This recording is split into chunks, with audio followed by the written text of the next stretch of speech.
तुलना करायची आहे, अपूर्णांकाची तुलना करायची. बघा, जर एखादी अपूर्णांक जर डेसिमल फ्रॅक्शन जर दिलेला आहे त्याची जर तुम्हाला तुलना करायची आहे तर ते फारच सोपी आहे. म्हणजे जे डोळ्याला दिसत आहे ना कोणतं लहान आहे किंवा कोणतं मोठं आहे, बस तोच काय असणार तर लहान मोठा असणार.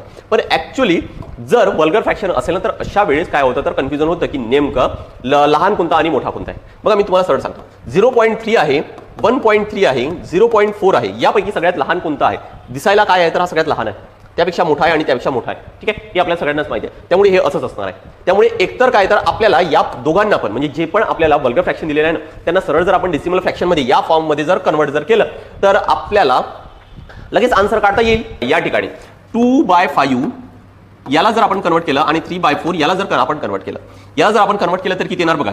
भाग जात नाही त्यामुळे शून्याचा भाग देतोय. त्यानंतर पॉईंट दिला, 2 वर एक शून्य भागाकारामध्ये म्हणजे 20 भागाकारामध्ये 5 किती येणार तर 4.